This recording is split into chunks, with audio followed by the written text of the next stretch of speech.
Harriet's elfin face blanched. "Oh, no. Thank goodness Dr. Sinclair is on the ward." "Not yet." Ruth grabbed a tray and put 2 sterilized syringes on top. So why are you already getting the meds?" "I want to be ready when he comes. I can't waste any time." 1 vial of adrenaline. "But he hasn't ordered them yet." Ruth leveled a look at the girl. "I know the treatment for anaphylaxis." That's presumptuous of you.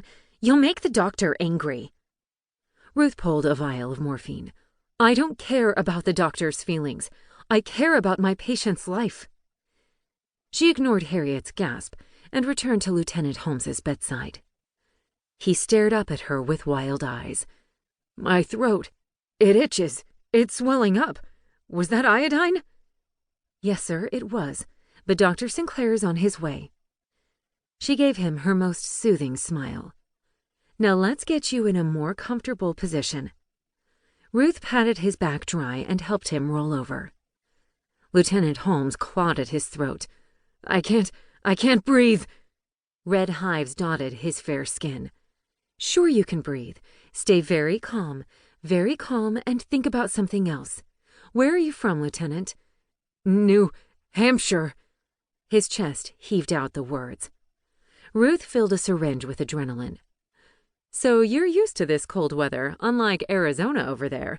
Me too. I'm from Chicago. In fact, this must feel warm and balmy to you." The patient's only response was a series of raspy, labored breaths. Where on earth was that doctor? "Lord help me," she whispered.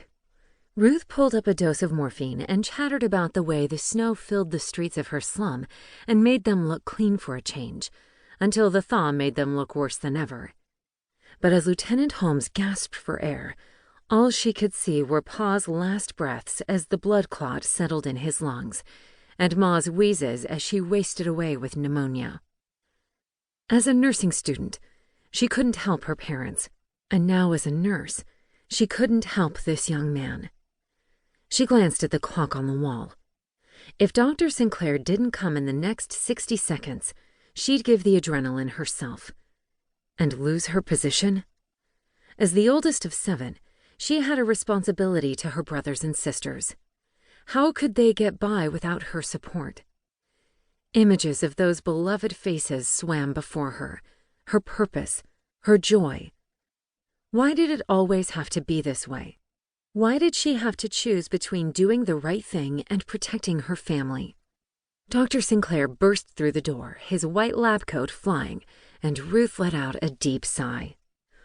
"Lieutenant Doherty, get me some adrenaline." "Right here, sir." She handed him the syringe. He stared at it. 3/200ths of a grain?" "Yes, sir." His jaw jutted forward, but he administered the dose and followed it with morphine. Within the course of an hour, they had stabilized Lieutenant Holmes. Ruth cleansed his wounds, replaced his dressings, and changed the wet bedding. Then she took the empty syringes and vials back to the medication room, where she dropped the syringes into a pan filled with blue-green bichloride of mercury solution. "I suppose I should be mad at you." Dr. Sinclair leaned his tall frame against the open door.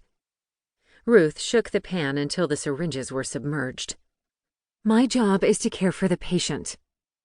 "And to anticipate my needs. I'm flattered." "Don't be. I know proper treatment." "You should have been a physician." Ruth shook her head. If he only knew what she had to do to scrape up money for nursing school. Too smart for that. His chuckles drew nearer, and Ruth stiffened. She didn't feel like fending off another pass from this man. "I know this great restaurant." Ruth turned and glared at him. "How would your wife feel if she heard you talk like this?" Dr. Sinclair lifted one salt-and-pepper eyebrow. "Come on, Ruth. There's a war on. All the rules have changed. Besides, you talk one way, but I see it in your eyes. You're just like me." Ruth clamped her teeth together. "No, sir, I'm not." "Heart of iron." He thumped his fist on his chest. "You have one, too." She stared into his chilly blue eyes.